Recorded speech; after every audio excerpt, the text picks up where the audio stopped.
My name is Grace. I'm in my late 30s now, and for most of my life, I've been described in very specific ways: calm, reliable, low maintenance. The kind of woman people trust to keep things running smoothly, quietly, without needing credit or attention. I work a steady job, pay my bills on time, remember birthdays, and show up when I say I will. On paper, I look uncomplicated. And because of that, people often assume I am. I've learned that when you're perceived as steady, others stop checking whether you're heard. This story isn't about revenge. It isn't about drama or shouting matches or exposing anyone. It's about something much quieter and, in my experience, much more unsettling. It's about how a family can slowly decide who you're allowed to be without ever asking you, and how one day you realize that silence can either erase you or protect you. The title of this story is My Family Held a Meeting to Decide My Life without me in the room. At the time, I didn't even know it had happened. There were no raised voices, no slammed doors, just assumptions made on my behalf, plans sketched out in neat handwriting, and a collective agreement that I would go along with it, because I always had. I want to be clear about something from the beginning. I'm not telling this story to make anyone look like a villain. The people involved are ordinary, complicated humans. Some of them loved me in the ways they knew how. Others benefited from my silence without ever asking what it cost me. This is not a story about cutting people down. It's about seeing clearly. What you'll hear over the next hour is a slow emotional shift, the kind that doesn't announce itself. You'll hear about small moments that seemed harmless at the time, comments that were easy to ignore, roles that felt practical, even responsible, and then, eventually, a realization that arrived without anger, only clarity. There is a point in this story where I say a single sentence that changed how I understood everything that came before it. I found the notes later, folded inside the kitchen drawer. When I say that now, it sounds dramatic. It didn't feel that way in the moment. It felt confirming. What followed wasn't a confrontation. It wasn't a speech or an ultimatum. It was a decision, one that unfolded quietly over months while everyone else assumed nothing had changed. If you're expecting a triumphant ending where I prove everyone wrong, that's not what this is. The outcome was subtler. It involved boundaries that didn't need to be announced, power that didn't need to be displayed, and a sense of self that no longer required permission. I'm sharing this for anyone who has ever been described as easygoing when what they really were was unheard. For anyone who has sensed that decisions were being made around them, not with them. And for anyone who is learning that quiet doesn't have to mean small. Before we begin, I want to ask you something gently, honestly. Have you ever realized, a little too late, that people were very comfortable deciding your place for you? To my family, I was never a problem. And I've learned that being not a problem can quietly become its own kind of sentence. I was the one who adjusted. If plans changed, I adapted. If someone needed help moving, covering a shift, lending money short term, or explaining something complicated in simple terms, I was the first call. Not because I demanded that role, but because I never made it difficult. Over time, that became my defining trait. She's fine with it, they'd say. Grace doesn't mind. She's flexible. And for a long time, that was mostly true. Or at least, it felt easier to let it be true. At family gatherings, I was the listener, the one refilling drinks, clearing plates, noticing when conversations drifted into awkward silence, and gently redirecting them. I knew everyone's preferences. Who didn't like onions? Who needed reminding about appointments? Who secretly worried about money but would never say it out loud? People talked around me freely, comfortably, sometimes about me. She doesn't really need much, someone once said casually while I was in the room. It wasn't meant to be cruel. It was said with the confidence of a settled fact. And no one questioned it, not even me. I had opinions, of course, strong ones. But I learned early that expressing them changed the atmosphere. Not dramatically, just enough to make things feel tense. So I softened them, shortened them. Eventually, I stopped offering them unless asked directly. When you become the reliable one, people begin to rely on your silence as much as your help. In my family, there were clear roles: the decisive one, the emotional one, the one who needed rescuing, the one who needed managing. I wasn't any of those. I was the stabilizer, the buffer, the person who made sure conflicts didn't spill over. It sounds noble when I say it like that. At the time, it felt practical, necessary even. Someone had to keep things running smoothly. I told myself that being low drama was a strength, that not needing attention meant I was secure, that maturity looked like restraint. But underneath that self story was something quieter. I had learned that taking up less space made life easier for everyone else. No one explicitly told me this. It was taught through patterns, through praise that always came in the same form. You're so easy to deal with. You're the strong one. You don't make things complicated. Each comment was a small reward for staying within the lines. When big family decisions came up, moves, finances, caregiving arrangements, I was consulted last, if at all. Not out of malice, more like an afterthought. The assumption was that I'd understand, that I'd agree, that I'd adjust my life around whatever was decided. And most of the time, I did. There's a particular invisibility that comes with being consistently reasonable. People stop imagining that you might want something different. They stop asking where your limits are. Eventually, they stop seeing them altogether. I remember watching conversations unfold and realizing that my name was being used as a kind of solution. Well, Grace can handle that. Grace won't have an issue. She's independent. She'll figure it out. It wasn't said with disrespect. That's what made it harder to challenge. How do you protest assumptions that are framed as compliments? I wasn't unhappy. Not exactly. But I was edited, reduced to the parts of myself that were most useful to others. At the time, I didn't recognize this as a problem. I thought this was what adulthood looked like: responsibility, sacrifice, being the calm one while others were allowed to be messy. I didn't know yet that this version of me, the agreeable, dependable, quietly accommodating one, was the only version they were willing to see. And I certainly didn't know that. Somewhere down the line, this perception would make it feel reasonable to decide my future without inviting me into the conversation. Not because they thought I wouldn't care, but because they thought I wouldn't object. The first time it happened, I almost missed it. That's the thing about small cuts.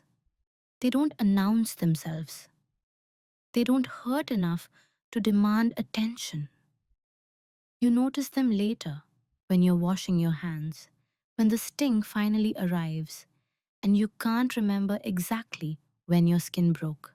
For me, it was a conversation about my time. We were sitting around the kitchen table after dinner, plates still out. Someone had brought up a scheduling issue, nothing serious, a family obligation that needed coverage. Dates were being tossed around, calendars mentally flipped through.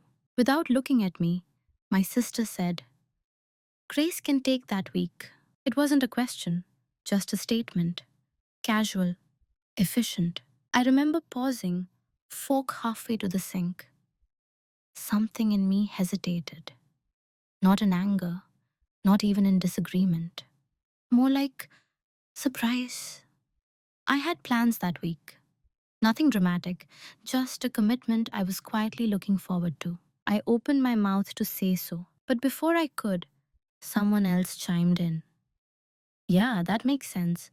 She's the most flexible. There it was again. That word, flexible, as if it were a fixed trait, like eye color. The conversation moved on. Dates were finalized, tasks assigned. My role is settled. No one asked if I was available. No one checked my calendar. No one looked at me. And I didn't say anything. I told myself it wasn't worth correcting, that bringing it up would derail the flow of the evening, that it was easier to adjust my plans than to introduce friction. Later that night, I lay awake longer than usual. Not angry, just alert. A small, quiet awareness that something had shifted. It wasn't about the week itself. I could rearrange things. I always did. What lingered was the assumption, the ease with which my time had been volunteered. The next morning, I almost laughed at myself for dwelling on it. You're overthinking, I told myself. They didn't mean anything by it. And that was true. They didn't mean anything. That was the problem. Over the following months, similar moments appeared. Not often, just enough. Plans changed, and I was informed, not consulted. Decisions were announced with my involvement already built in. Sometimes I'd hear about them secondhand, after they'd been discussed and agreed upon elsewhere. Each time, I felt that same flicker of hesitation. Each time, I smoothed it over, internally, externally. I started noticing how often my name was used as a solution before I had spoken. Well, Grace can just, she'll be okay with, it won't be an issue for her. I wondered briefly what would happen if I said no. The thought made me uncomfortable. Not because I couldn't say it, but because I could already imagine the confusion it would cause. The slight tightening of expressions, the recalibration. I didn't want to be the source of that. So I stayed quiet. From the outside, nothing had changed. I was still helpful, still present, still calm. But inside, a small record was forming. Not a list of grievances, just observations. I noticed who spoke when decisions were made, who was listened to, who was accommodated. And I noticed that my silence was being interpreted as consent. The first small cut didn't bleed. It didn't scar immediately. It simply taught everyone, including me, that my availability was a given, that my life could be rearranged because it always had been. At the time, I still believed this was a fair trade, that being agreeable kept relationships intact, that my needs were quieter, easier to postpone. I didn't realize yet that every unspoken I can adjust was slowly becoming I don't get a say. And once that shift happens, once people stop hearing the question in your presence, it becomes very easy for them to start answering on your behalf. What's dangerous about subtle disrespect is not the act itself, it's how quickly it blends into routine. After a while, the moments stopped registering as separate incidents. They became background noise, a pattern so familiar it felt almost neutral. I began to expect it. Conversations would unfold around me, decisions crystallizing mid sentence, my role already assumed. Sometimes I was present, sometimes not. The result was the same. I would find out what had been decided and quietly reorganize my life to fit it. If anyone noticed my pause, they interpreted it as thoughtfulness. If I hesitated, it was seen as processing, not objection. And I helped maintain that illusion. I told myself I was choosing peace. Not pushing back made me mature. That other people's needs were louder, more urgent, more complicated than mine. When friends asked why I was always so accommodating with my family, I smiled and said, "It's just easier. Easier than explaining. Easier than challenging decades of expectations. Easier than risking being misunderstood." What I didn't say, what I didn't fully admit to myself, was that I had started to feel oddly absent, as if I were participating in my own life from a step removed. I noticed how often my suggestions were acknowledged but not adopted. "That's a good point," someone would say, right before proceeding exactly as planned. I noticed how my concerns were met with reassurance instead of consideration. "Don't worry about it," they'd say. "You'll manage. It'll work out." Those phrases sound kind. They're often meant to be.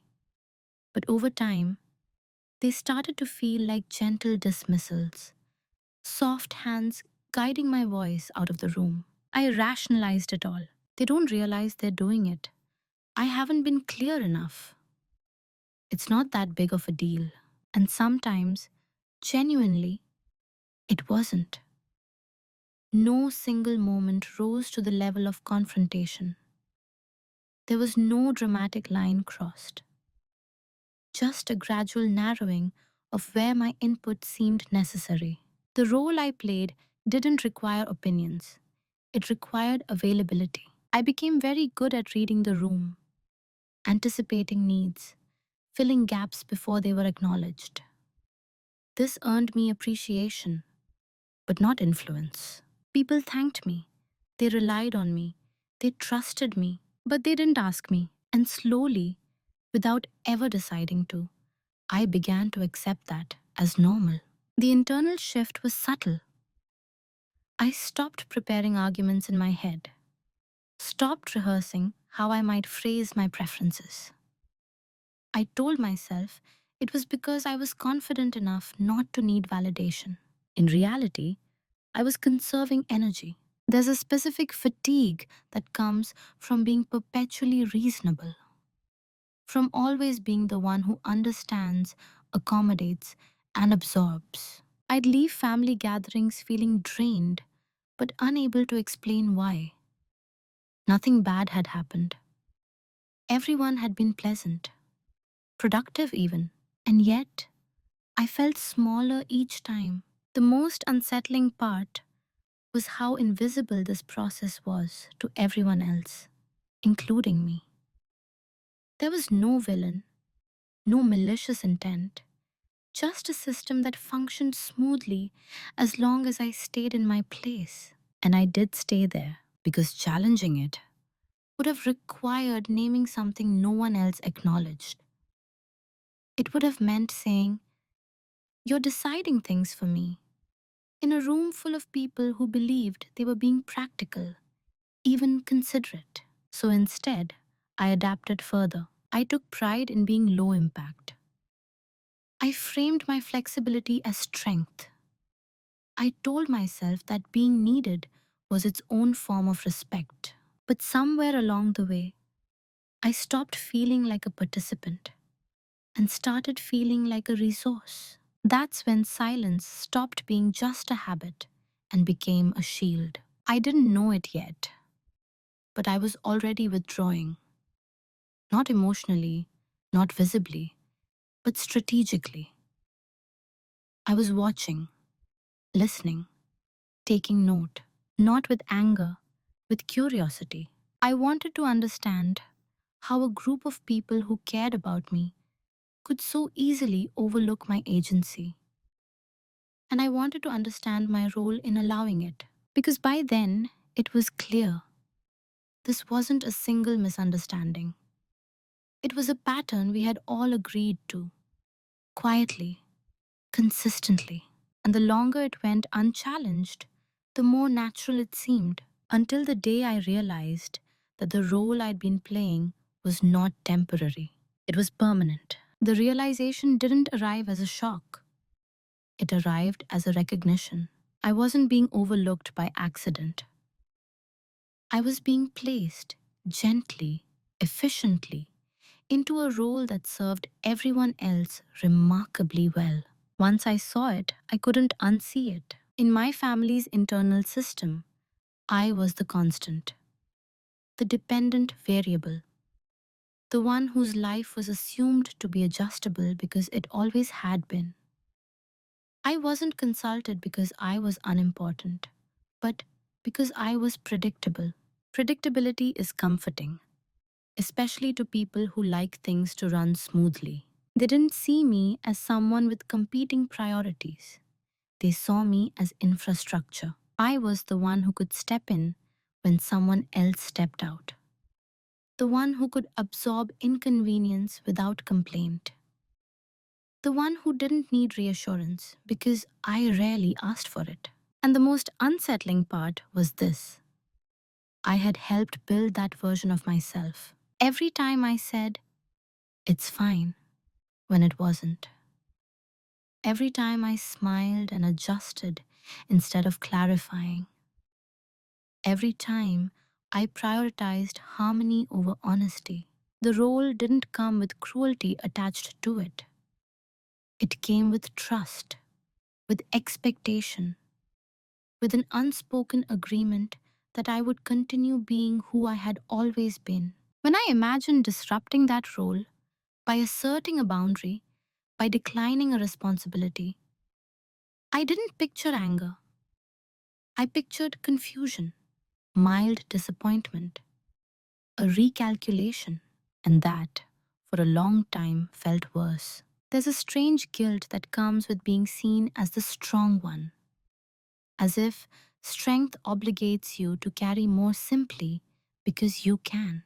So when I was quietly assigned responsibilities that shaped my time, my finances, and my future availability, I accepted them as part of that identity. This is where things became dangerous. Because the role wasn't just about helping anymore. It was about expectation without consent. I noticed how discussions about long-term plans, caregiving, housing, financial support were framed. Grace won't mind. She doesn't have kids. She's stable. Those statements carried weight. They positioned my life as less complex, less deserving of protection. As if not having certain milestones made my autonomy more flexible. I didn't correct them. Part of me believed them. I told myself that because I was capable, it made sense for me to take on more. That fairness meant distributing the burden according to resilience. But resilience without boundaries becomes availability. And availability, over time, becomes ownership in other people's minds. They began to speak about my future as if it were a shared resource, not maliciously, not even consciously, just comfortably. What struck me most wasn't what they expected me to do. It was how certain they were that I would agree. There was no plan B that didn't involve me, no scenario in which I declined. I wasn't being asked because, in their narrative, asking was unnecessary. And I realized something uncomfortable. If I continued playing this role, the next decisions wouldn't just affect my schedule, they would define my life. That was the moment something in me shifted, not emotionally, but structurally. like a foundation adjusting under quiet pressure. I didn't confront anyone. I didn't announce a change. I simply stopped assuming that this role was inevitable. I began to observe how often my presence was treated as a guarantee rather than a choice. And for the first time, I asked myself a question I had avoided for years. What happens if I'm no longer the person they can count on without asking? I didn't know the answer yet, but I knew I was done being defined solely by my usefulness. The role had been assigned long ago. The question now was whether I would continue performing it. The shift didn't happen during an argument.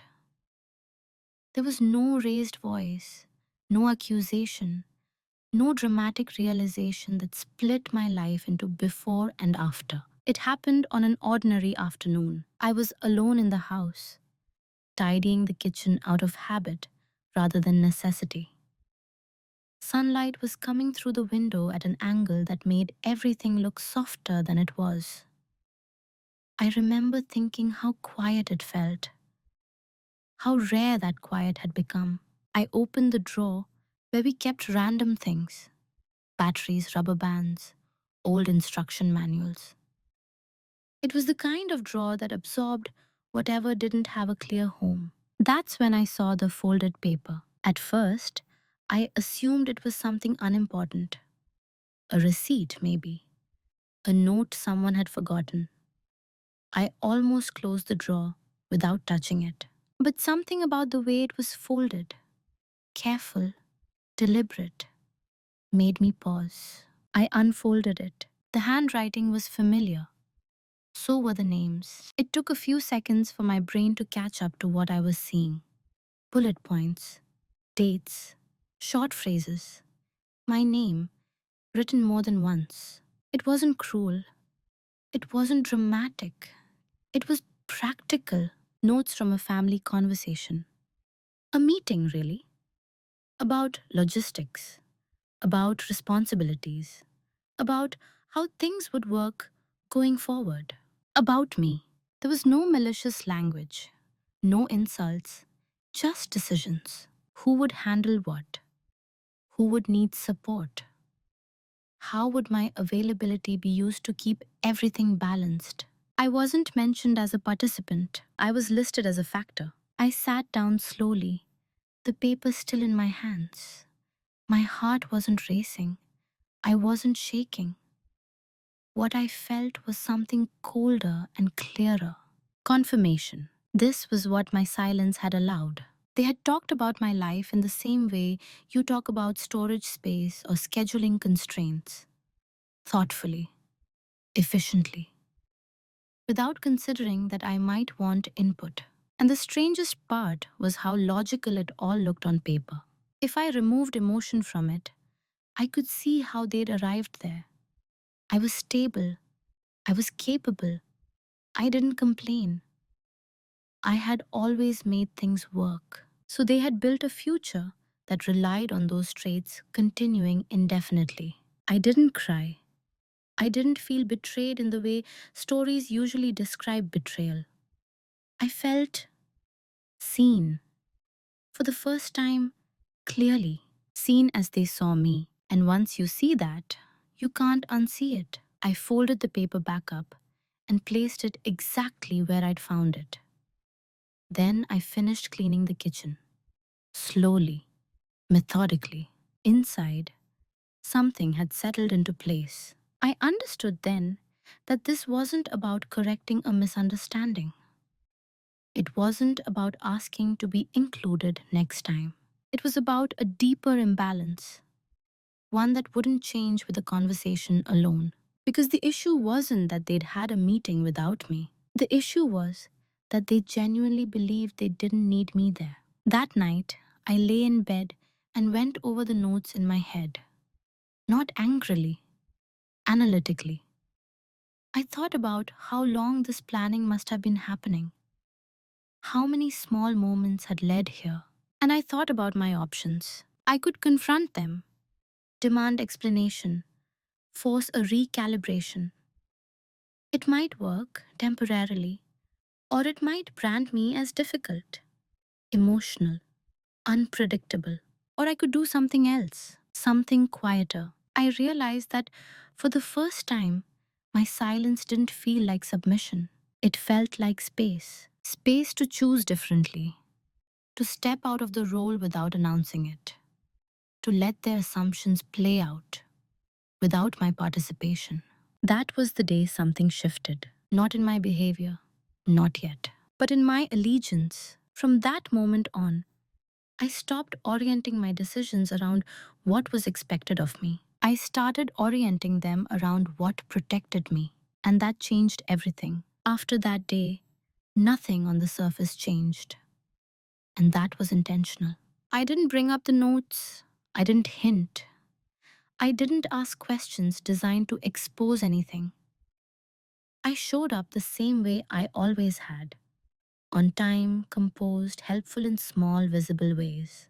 But internally, my silence had shifted its meaning. Before, silence was something I defaulted to, a habit shaped by comfort and avoidance. Now, it was deliberate, measured. I began to notice how often people mistook my calm for compliance. Suggestions were still phrased as conclusions. Plans were still outlined, with my involvement assumed. And I let those conversations happen without interruption. Not because I agreed, but because I was listening. There's a difference between being quiet because you feel you have no power and being quiet because you're assessing how power is distributed. I started tracking patterns. Who spoke first? Whose concerns were treated as urgent? Whose availability was protected? And I noticed how often my quiet presence allowed others to feel secure. As long as I was there, attentive and unresisting, everyone else relaxed. They didn't sense a shift because I didn't give them one to sense. I stopped volunteering information about my schedule, my finances, my long term plans. When asked directly, I answered truthfully, but minimally. I'm managing. I have it covered. I'll let you know. These responses were accurate, and for the first time, they were intentional. Some people interpreted this as stress, others as maturity. No one saw it as a withdrawal. I also began making small decisions privately, changes that didn't require announcement. I adjusted how much help I offered, not dramatically, just enough to create space. If something wasn't explicitly asked of me, I didn't rush to fill it. When someone else stepped in, I let them. That was harder than it sounds. Letting others feel the weight of what I'd been quietly carrying required restraint. It required tolerating discomfort, mine and theirs. A few times someone commented, "You seem busy lately." I smiled and said, "I've been focusing on a few things." That was true. What I was focusing on was autonomy. The most surprising thing was how little resistance there was. Because I hadn't announced a boundary, no one challenged it. They simply adjusted, slightly, imperfectly. In those moments, I saw clearly how much of the system had relied on my anticipation rather than my agreement. Silence, when chosen, changes how you listen. I began hearing not just what was said, but what was assumed. The gaps where my consent used to live, the spaces where my presence had been treated as infrastructure rather than agency. And instead of correcting those assumptions, I let them remain visible. I was no longer trying to manage the emotional climate of the room. I wasn't smoothing edges. I wasn't translating tension into ease. I was observing. From the outside, I looked the same. But inside, I had stepped back from the role that made everything easier for everyone else. And because I did it quietly, no one thought to stop me. There's a particular power in not rushing to clarify. in allowing people to reveal how much they rely on what you've been providing without being asked. They still thought my silence meant agreement. What they didn't realize was that the agreement had quietly expired. I wasn't preparing for a confrontation. I wasn't planning a reveal. I was preparing myself. For the first time, I was making decisions without pre-adjusting them to fit anyone else's expectations. And in that space, small at first, but steadily growing, I began to understand something fundamental. They had built plans around who I used to be. I was no longer obligated to remain that person. What they never noticed was how much I was learning, because I wasn't loud about it. I didn't announce new intentions or broadcast realizations. I simply paid attention, something I had always been good at, now turned inward and outward at the same time. While they assumed continuity, I was gathering clarity. I started by documenting, not in a dramatic way, not as evidence for a future argument, but as a way to see patterns without emotion attached. Dates, conversations, decisions that involved me without involving me. Writing things down stripped them of their ambiguity. What once felt like isolated moments revealed themselves as a structure. And structures can be navigated. I also began educating myself quietly about finances, about legal boundaries, about long term obligations that are often framed as family responsibility, but are in reality choices. I learned the language of options, not loopholes, not tricks, just understanding where responsibility actually begins and where it doesn't. This wasn't fueled by resentment, it was fueled by self respect. I realized how much of my perceived obligation came from vagueness, from assumptions left unchallenged, from never pausing to ask, is this actually mine to carry? They didn't notice these shifts because they weren't looking for them. As long as I appeared calm and cooperative, they felt secure. I was still present at gatherings, still helpful when asked, still the same person on the surface. What changed was my internal accounting. I stopped conflating love with compliance, stopped equating family harmony with self erasure, and I began to see how often people confuse endurance with consent. I noticed how plans depended on my not asking questions, on me not clarifying timelines, on me not distinguishing between supporting and substituting. So I did something subtle. I asked questions, but not the kind that challenge, the kind that reveals. How long is this expected to last? What happens if circumstances change? Is there a backup plan? The answers were often vague, or assumed, or brushed aside. That told me everything I needed to know. I began positioning myself differently, not emotionally, but practically. I ensured my finances were independent, that my commitments were clearly documented, that my availability was no longer assumed but defined. I didn't announce these changes because I didn't need permission to make them. What surprised me most was how much leverage I already had, simply because I was organized, informed, and not impulsive. They had underestimated me because I had never needed to prove anything. They saw me as passive because I was quiet, as compliant because I was calm. They didn't realize that the same traits that made me easy to overlook also made me precise. Every time someone said, Grace will handle it, I quietly asked myself, on what basis? And when that basis didn't exist, when it relied purely on precedent, I adjusted accordingly. They never noticed because nothing collapsed, nothing dramatic happened. Responsibilities still got handled, just not automatically by me. Others began filling gaps, slowly, uncomfortably. I let that happen. I stopped shielding people from the consequences of their assumptions, not by punishing, by stepping back. And in doing so, I learned something critical. My power had never been in confrontation, it had always been a choice. They thought I was still standing in the same place. They didn't see that I had already moved, quietly, deliberately, into a position where their plans no longer had access to me. Not yet. The clarity didn't arrive all at once. It accumulated. Each note I'd written, each question that had gone unanswered, each assumption that relied on my continued availability was made without ever securing my consent. Taken individually, they were small. Together, they formed something unmistakable. I remember the exact evening it fully settled. I was sitting alone with my notebook open, not writing this time, just rereading.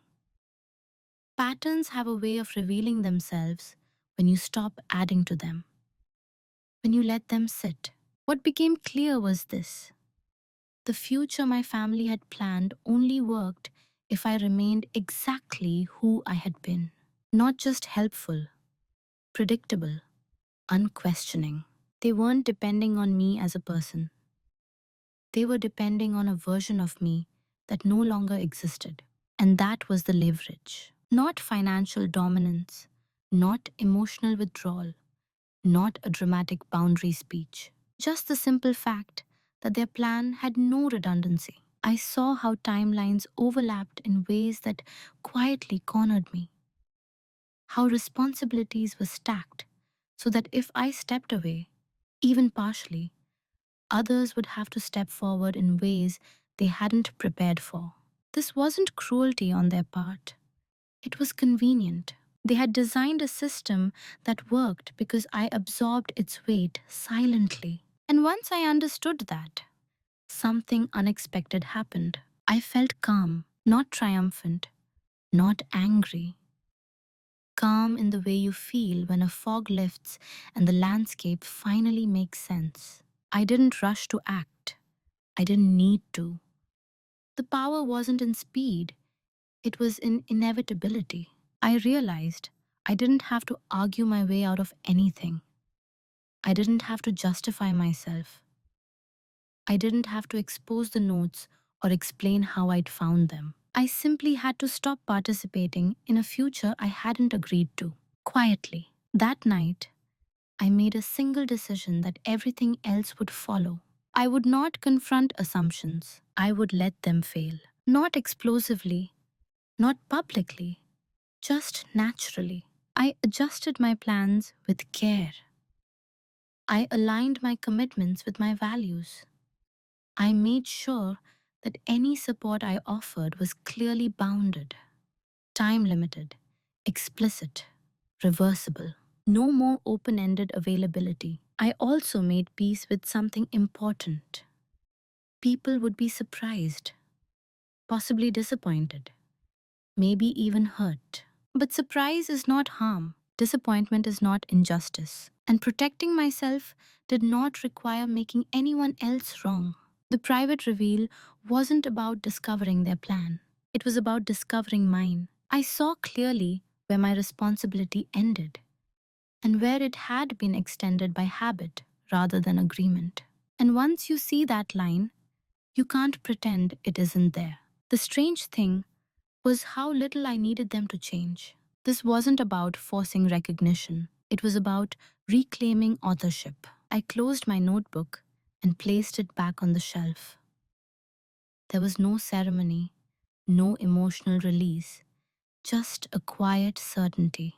From that point forward, every action I took would be aligned with one principle. If a future requires my silence to function, it is not a future I will inhabit. They still didn't know anything had changed. But the structure they were relying on was already dissolving, and there was nothing dramatic about it at all. Once the clarity settled, the question wasn't whether to act, it was how. I had more options than I'd ever allowed myself to see, and that was both empowering and unsettling. Because choice comes with responsibility. and I was no longer willing to hide behind inevitability. I laid out the paths quietly, the way I do everything, without drama, without urgency. One option was to confront them directly, to lay the notes on the table, to explain how I'd felt overlooked, assumed, erased. It might have led to apologies, promises, a reshuffling of plans. But it would also have kept me inside the same system, just renegotiating my position within it. Another option was to slowly comply while creating emotional distance, to do what was expected but stop caring, to disengage internally while remaining externally useful. That path felt hollow. It would preserve peace, but at the cost of integrity. There was also the option of leaving entirely, cutting contact, creating a clean break. But that felt reactive, like letting the situation define me in opposition rather than intention. And then there was the option I hadn't considered before, the one that felt both quiet and irreversible, to change my life in ways that made their plan unworkable, not through refusal, but through redirection, to make decisions that were valid, reasonable, and fully mine, without asking permission, without seeking approval. This option didn't require a single announcement. It didn't demand agreement. It simply required commitment. And once made, it couldn't be undone without my consent. I chose that one. The decision wasn't emotional. It was logistical, structural. I looked at where my time was going, where my resources were being allocated, what assumptions were built into my availability. And I began designing a future that centered me, not in isolation, but in authorship. I committed to changes that aligned with my long term goals, professional opportunities that required focus, personal boundaries that were non negotiable, a schedule that was no longer flexible by default. These weren't acts of defiance, they were acts of alignment. I didn't explain them in advance. I didn't ask if it was okay. I simply proceeded. What made the decision irreversible was this. Once I built a life that required my presence, attention, and energy elsewhere, I could no longer be quietly repurposed. I was no longer available as infrastructure. And I accepted the cost of that. There is always a cost to choosing yourself in a system that benefits from your self erasure. The cost might be misunderstood, or disappointment, or the subtle recalibration of how people see you. I was willing to pay it. What surprised me was how steady I felt after deciding. Not relieved, not anxious, steady, as if I had finally stopped arguing with gravity. From that moment on, every step I took reinforced the decision. Each commitment I made to myself made the old assumptions less plausible. They hadn't noticed yet. There was still a lag between reality and expectation. But the direction was set. And once you choose a path that doesn't require approval, you stop needing validation for walking it. I didn't know when the consequences would surface or how. I only knew that when they did, I would meet them calmly. Because this time, the decision had been made with my full presence. And that made all the difference. Once the decision was made, I moved the way I always had, quietly. But this time, every action had direction. I didn't make sweeping changes all at once. I didn't need to. The goal wasn't to shock the system, it was to step out of it without triggering resistance. I handled things methodically. I reviewed my commitments, formal and informal. Which ones were contractual? Which ones were habitual?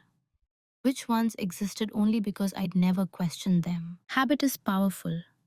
It creates obligations where none legally or ethically exist. So I untangled them. I tightened my schedule. Not dramatically, just enough that my time became defined rather than assumed. I stopped leaving blank spaces that others could fill without asking. When opportunities came up that aligned with my priorities, I accepted them without consulting anyone but myself. I didn't frame these decisions as conflicts. I framed them as facts. I won't be available then. I've already committed elsewhere. That doesn't work for me. These sentences were new, not in content, but in tone. They weren't apologetic. They weren't defensive. They were neutral. And because they were neutral, they were difficult to argue with. On the financial side, I made sure every boundary was clear. I separated responsibilities that had quietly blended over time. I documented agreements that had previously been implied. This wasn't about hoarding resources, it was about clarity. Ambiguity had been the doorway through which expectation entered. I closed it. I also stopped pre solving problems that weren't mine. When someone mentioned a potential issue, I listened without offering solutions unless directly asked. This created small moments of discomfort, pauses where someone else had to think, to decide, to act.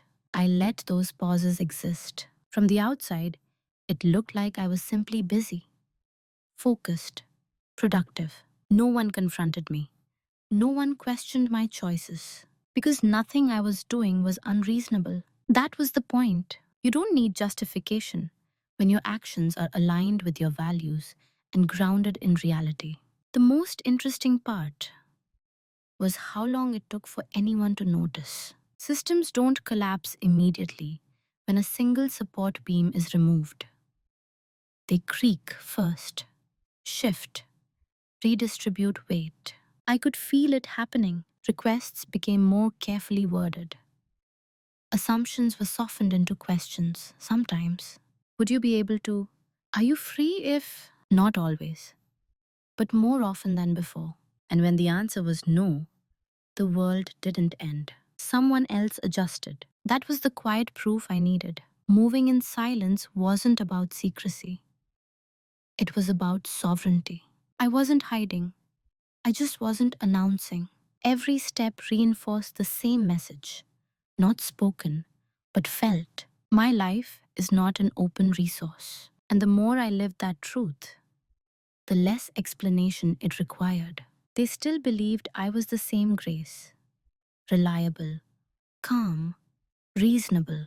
What they hadn't realized yet was that reliability no longer meant unlimited access. The consequences of that misunderstanding were already in motion. They just hadn't reached the surface. The consequences didn't arrive loudly. They arrived as an inconvenience. Small things at first, missed handoffs, awkward pauses in conversations where someone waited for me to step in, and I didn't. I noticed it before anyone named it. Plans that once flowed smoothly began to require effort. Coordination took longer. Someone forgot something I would have remembered. A detail slipped through the cracks. Nothing catastrophic, just friction. And friction has a way of revealing dependency. At a family gathering, a familiar scenario unfolded. A logistical issue came up. I could feel the moment everyone turned, subtly, instinctively, toward where my solution usually lived. I met their gaze calmly and waited. Someone else cleared their throat. Another person offered a partial fix. It wasn't as clean, it wasn't as efficient, but it worked. Later, I overheard a comment. Things feel more complicated lately. It wasn't an accusation, more like an observation. I said nothing. What struck me was how quickly the discomfort was externalized. Instead of asking why the system had depended so heavily on one person, the assumption became that circumstances had changed, which was true, just not in the way they thought. Requests started arriving with a different tone. Less certainty, more hesitation. You're probably busy, but no pressure, just wondering if. Sometimes I said yes, when it aligned, when it was clearly defined. Sometimes I said no, and each one landed differently than it would have before. Not because I said it differently, but because it disrupted a pattern that had gone unquestioned for years. I watched people recalibrate in real time. Some adapted quickly. They stepped up, took ownership, learned. Others struggled. They waited too long, assumed too much, felt blindsided by outcomes they hadn't planned for. A few seemed confused, genuinely, as if the rules had changed without warning. In a way, they had. But only because the old rules had never been spoken aloud. What no one said, but what everyone felt, was a subtle loss of ease. The system no longer ran on autopilot, and I felt something unexpected. Relief, not satisfied.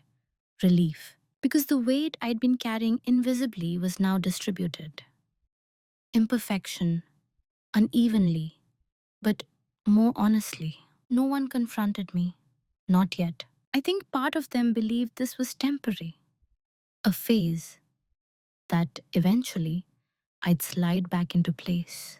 They didn't know that place no longer existed. There was a moment, small but telling, when someone asked, half joking, "Since when did you get so unavailable?" I smiled and said, "I've always been busy. I just manage it differently now." That was the truth. The consequences weren't punishment, they were adjusting. An adjustment is uncomfortable when you've grown accustomed to someone else absorbing the strain. What became clear was this: my absence from certain roles created space, but also responsibility. And not everyone wanted that responsibility. I didn't feel guilty, because guilt only applies when you've done something wrong. All I had done was stop over functioning, and the world, slowly, was learning how much it had relied on that. By the time they realized something was truly different, the window for correction had already closed. It didn't happen all at once. It unfolded through a series of small urgencies that no longer had a quiet solution waiting in the background. A plan that depended on my flexibility ran into resistance. A timeline slipped. Someone had to rearrange their own schedule in a way they weren't used to. That was when concern began to surface. Not concern for me, for the system. I started receiving messages that felt exploratory, careful, almost nostalgic. "Everything okay? You've seemed a little distant. We should catch up soon." There was an unspoken hope in those words, that this was a misunderstanding, that with the right conversation, things could go back to how they were. But what they didn't understand was that nothing had gone wrong. Something had simply moved forward. When they finally tried to fix it, they approached it the only way they knew how: by smoothing, by minimizing. "I think we just assumed you were fine with it," someone said lightly. "If it bothered you, you should have said something." I listened calmly. Those statements weren't apologies, they were explanations.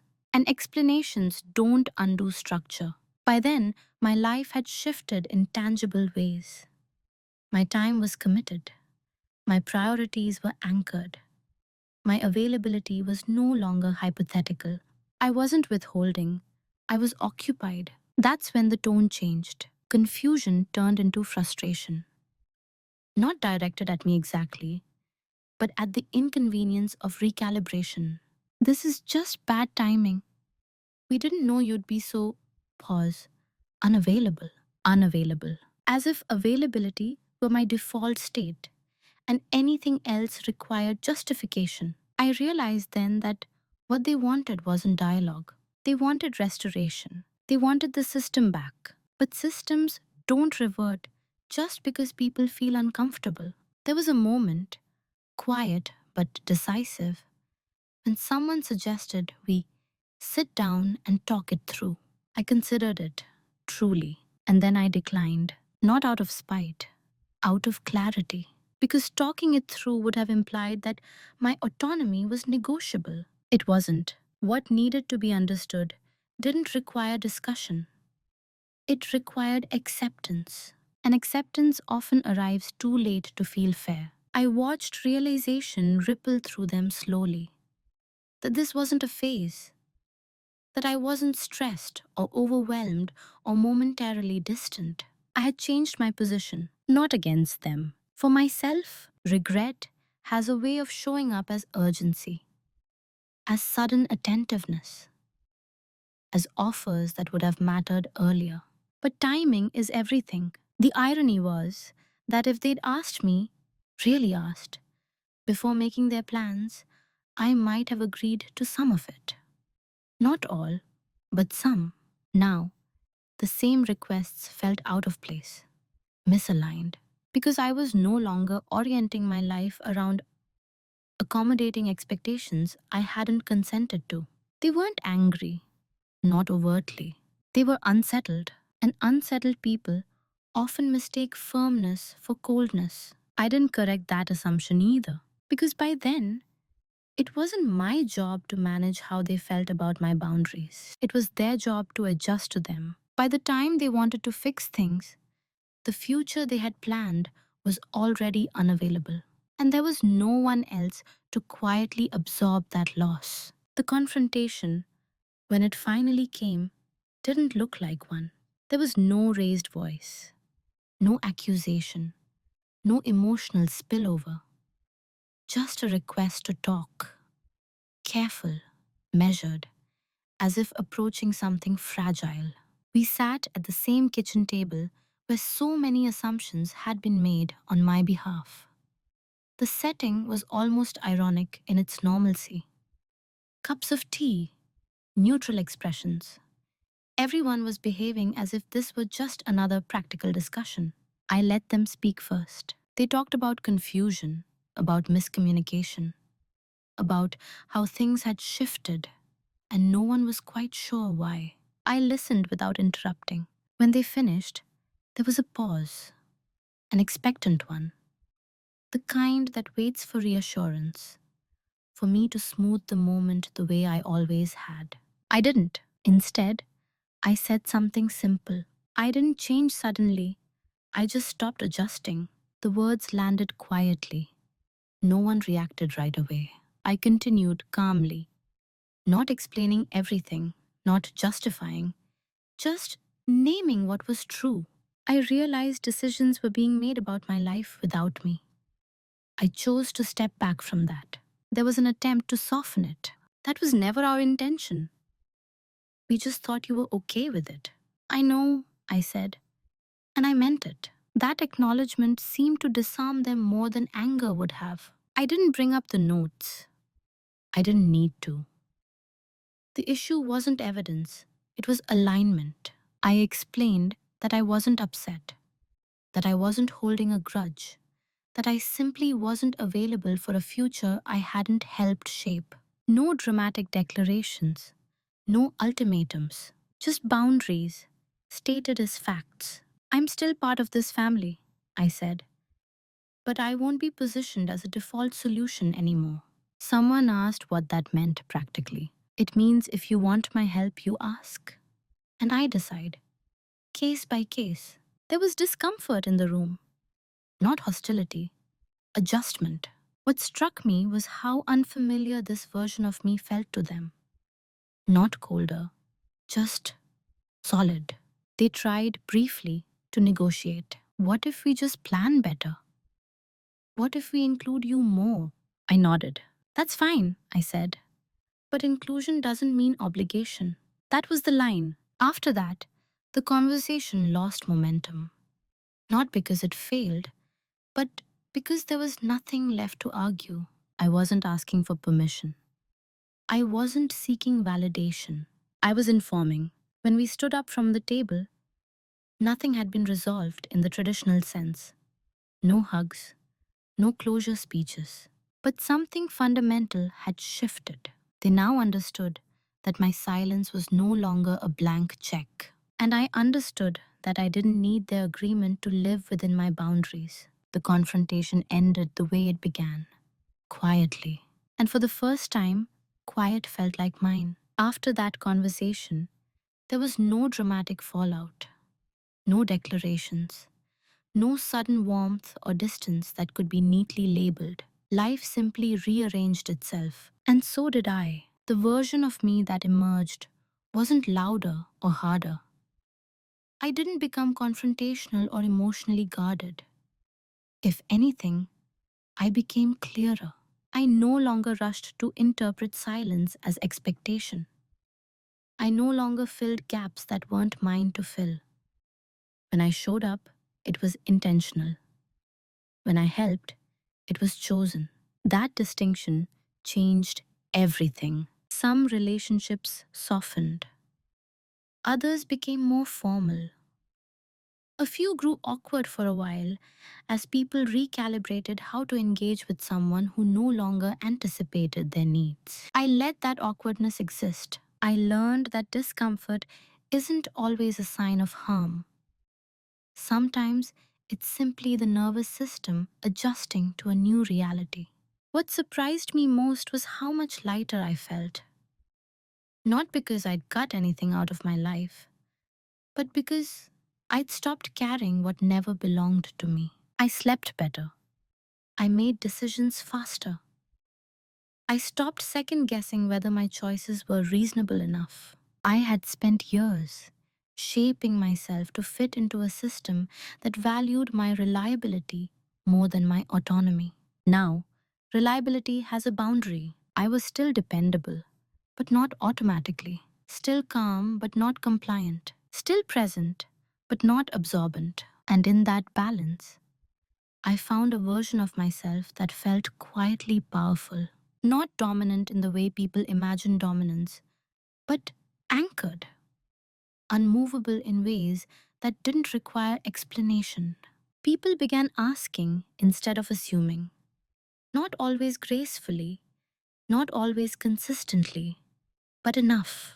And when they didn't, I noticed and adjusted accordingly. What I didn't feel was bitterness. That surprised me. I had expected anger to surface at some point. It didn't. What replaced it was discernment. I could see my family more clearly now, their limits, their habits, their blind spots. And I could see mine, how easily I'd mistaken being needed for being valued. I no longer confused love with access. I no longer believed that being low maintenance made me low impact. If anything, the opposite proved true. The quieter I became internally, the less reactive, the less apologetic, the more weight my presence carried. I didn't need to assert my worth. I lived it. Now, when I look back at the woman I was before, I don't feel regret.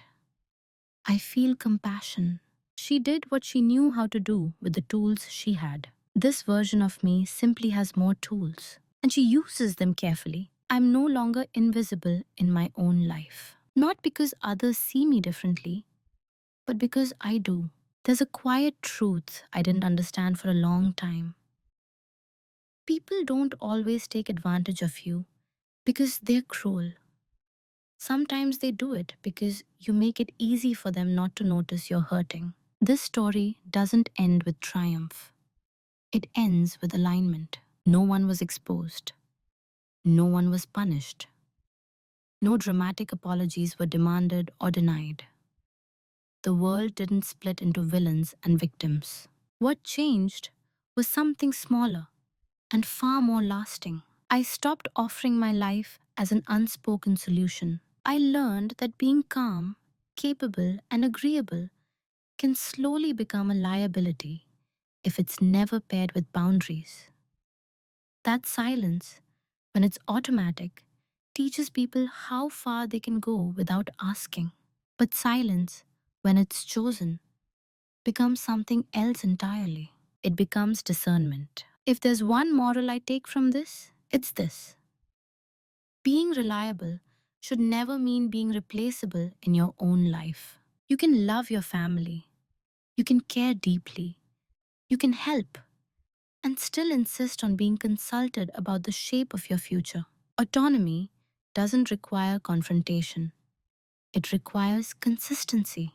The moment you stop adjusting yourself to fit other people's expectations, the system around you has no choice but to change or reveal itself.